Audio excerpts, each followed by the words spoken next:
নমস্কার বন্ধুরা, আমার অক্সফোর্ড এডুকেশন চ্যানেলে তোমাদের সকলকে স্বাগত জানাই। আজকে চলে এসেছি আমি তোমাদের মাধ্যমিকের ফিজিক্যাল সায়েন্স কোয়েশ্চেন পেপার নিয়ে। এই কোয়েশ্চেন পেপারে যে এমসিকিউ এবং এসিকিউ প্রশ্নগুলি আছে, সেই প্রশ্নগুলি নির্ভুল সমাধান আমি আজকের এই ভিডিওতে করে দেবো। তোমরা ভিডিওটা প্রথম থেকে শেষ পর্যন্ত দেখো। তোমাদের মাধ্যমিক পরীক্ষা দেখতে দেখতে শেষ হয়ে গেল, তো চলো বন্ধুরা দেখা যাক প্রশ্নগুলি।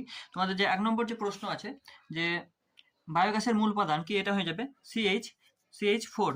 তারপর যে আছে বাস্তব গ্যাস একটি আদর্শ গ্যাসের ন্যায় আচরণ করে, এটা হয়ে যাবে অপশন সি হবে সঠিক উত্তর, নিম্নচাপে এবং উচ্চ তাপমাত্রায়। 3 নম্বর যে প্রশ্ন আছে, সেই 3 নম্বর প্রশ্নের সঠিক উত্তর হয়ে যাবে অপশন সি অর্থাৎ 2। 4 নম্বরে যে প্রশ্ন আছে, আদর্শ গ্যাসের ক্ষেত্রে আয়তন গুণাঙ্ক ও চাপ গুণাঙ্কের অনুপাতের মান হলো, একটা হবে অপশন ডি 1। তারপর আছে 4 নম্বর প্রশ্ন, 5 নম্বর প্রতিসরাঙ্ক ও আলোর তরঙ্গ দৈর্ঘ্যের সম্পর্ক প্রকাশকারী সমীকরণটি হলো, অপশন ডি হবে সঠিক উত্তর। তারপর আছে তোমাদের 6 নম্বর প্রশ্ন, বিবর্ধিত অসৎবিম্ব গঠিত হয় উত্তল লেন্স দ্বারা।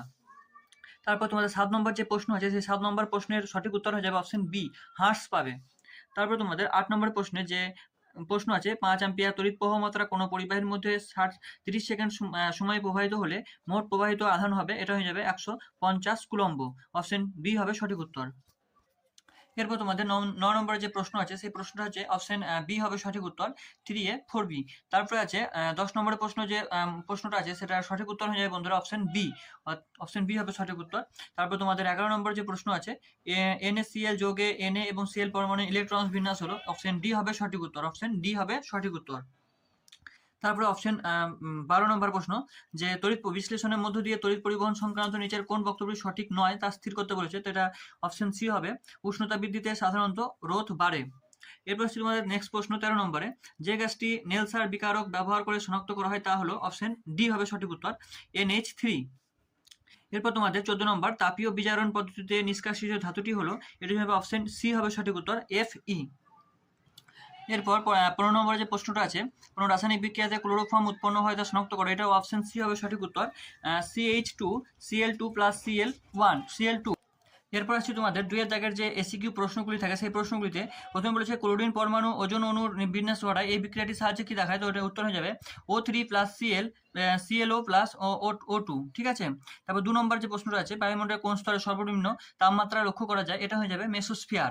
তারপরে অথবা দিয়ে যে প্রশ্নটা আছে দেখো, আন্তর্জাতিক স্পেস স্টেশনের কক্ষপথটি বায়ুমণ্ডলের কোন স্তরে অবস্থিত, তো এটা সঠিক উত্তর হয়ে যাবে থার্মোস্ফিয়ারে অবস্থিত। তারপরে পি বনাম 1V লেখাচিত্রের প্রকৃতি কিরূপ, তো এটা হয়ে যাবে মূল বিন্দুগামী সরল রেখা। কি বললাম? মূল বিন্দুগামী সরল রেখা। তারপর তোমাদের 4 নম্বর যে প্রশ্ন আছে, পরম উষ্ণতার সঙ্গে গ্যাসের ঘনত্বের সম্পর্কটি লেখো, এটা সঠিক উত্তর হয়ে যাবে ব্যস্তানুপাতিক, ব্যস্তানুপাত হবে সঠিক উত্তর। তারপর যে প্রশ্ন আছে 2-5-এর, তো এটা সঠিক উত্তর হয়ে যায় বন্ধুরা 24 গণিত 10 to the K1, ঠিক আছে। তারপরে যে প্রশ্নটা আছে তোমাদের, কোন সূত্র থেকে গ্যাসের আয়তন প্রসারণ গুণাঙ্কের মান পাওয়া যায়, তো এটা সঠিক উত্তর হয়ে যায় বন্ধুরা চার্লসের সূত্র। তারপরে যেটা আছে, আপতন কোণ বাড়ালে মাধ্যমের প্রতিসরাঙ্ক বাড়বে না কমবে, এটা উত্তর হয়ে যাবে একই থাকবে, অর্থাৎ সেম থাকবে, ঠিক আছে। তারপর 7 নম্বরের প্রশ্ন, উত্তল লেন্স থেকে F এবং 2F দূরত্বের মধ্যে বস্তু রাখলে এর প্রতিবিম্ব গঠিত হবে, তো এটা সঠিক উত্তর হয়ে যায় বন্ধুরা 2F এর বাইরে হবে। তারপরে আছে তোমাদের 8 নম্বরের যে প্রশ্ন আছে, যে 8 নম্বর যে প্রশ্ন, সেটা প্রশ্নটার সঠিক উত্তর হয়ে যাবে 3 ওহম হয়ে যাবে, ঠিক আছে, 3 ওহম। তারপর তোমাদের 9 নম্বরের যে প্রশ্ন, বাল্যচক্রের ঘূর্ণনের অভিমুখ কোন সূত্র দ্বারা নির্ণীত হয়, তো এটা হয়ে যাবে ফ্লেমিক বামহস্ত দ্বারা। তারপর তোমাদের 10 নম্বরের যে প্রশ্ন আছে, নিয়ন্ত্রিত শৃঙ্খল বিক্রিয়ার একটি ব্যবহারিক প্রয়োগ উল্লেখ করো, তো এটা হয়ে যাবে পারমাণবিক বিদ্যুৎ উৎপাদনে। নেক্সট প্রশ্ন, নিউক্লিয় সংযোজনের আগে নিউক্লিয় বিভাজন ঘটানো হয় কেন, এটা হয়ে যাবে উপযুক্ত তাপমাত্রা পরিবেশ তৈরি করার জন্য, উপযুক্ত তাপমাত্রার পরিবেশ তৈরি করার জন্য।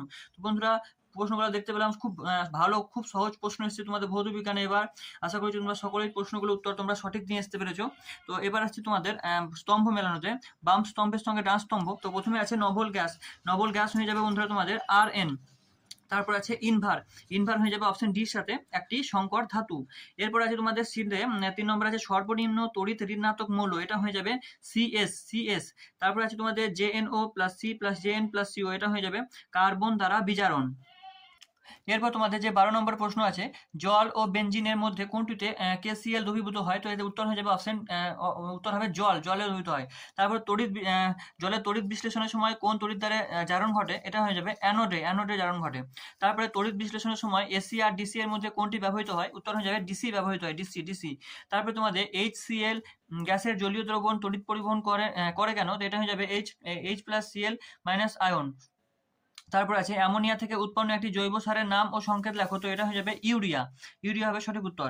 তারপর তোমাদের অথবা দিন যে প্রশ্নটা আছে সেটা দেখো, সিলভার নাইট্রেটের জলীয় দ্রবণে H2S গ্যাস চালনা করলে যে কালো রঙের অর্ধকেবন পড়ে তার সংকেত লেখো, তো হয়ে যাবে Ag2S। তারপরে আছে মেলামাইন প্রস্তুতির জন্য কোন যৌগ ব্যবহৃত হয়, এটা হয়ে যাবে ইউরিয়া হবে সঠিক উত্তর। তারপর তোমাদের যে 17 নম্বর যে প্রশ্ন আছে সেটার উত্তর হয়ে যায় বন্ধুরা C2H5OH, ইথাইল অ্যালকোহল ও মিথাইল ইয়ার। তারপরে এলপিজি এর মূল উপাদানের গঠনমূলক সংকেত হলো, এটা হয়ে যাবে বিউটেন। বিউটেন হবে সঠিক উত্তর। আর তোমাদের লাস্ট এসিকিউ প্রশ্ন যেটা আছে, তারপর তোমাদের লাস্ট যে প্রশ্ন দেখছো টেট্রার ব্রোমো ইথেনের গঠনমূলক সংকেত হয়ে যাবে CH-CH। তো বন্ধুরা এই ছিল তোমাদের এমসিকিউ এবং এসিকিউ প্রশ্নগুলির সমাধান। এরপর আমি পরের যে প্রশ্নগুলো আছে সেই প্রশ্নগুলো একবার দেখিয়ে দিচ্ছি তোমাদের, তোমরা চাইলে অবশ্যই স্ক্রিনশট নিয়ে নিতে পারো। এরপরে প্রশ্নগুলো তোমরা দেখতে পাচ্ছ, প্রশ্ন মোটামুটি খুব ভালো প্রশ্ন এসছে এবছর। তো বন্ধুরা ভিডিওটি যদি ভালো লেগে থাকে অবশ্যই আমার এই চ্যানেলটাকে সাবস্ক্রাইব করে দিও। যদি তোমাদের উপকারে লাগে ভিডিওটা, তো অবশ্যই এই চ্যানেলটাকে সাবস্ক্রাইব করে পাশে থেকো।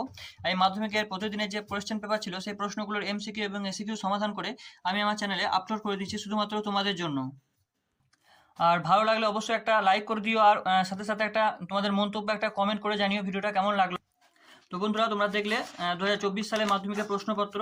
তো আজ এই পর্যন্ত বন্ধুরা, আবার দেখা হবে পরের কোনো ভিডিওতে। তোমরা সবাই ভালো থেকো, সুস্থ থেকো এবং সাবধানে থেকো। তোমাদের সবার খুব ভালো রেজাল্ট হোক এটাই কামনা করি। Thank you so much.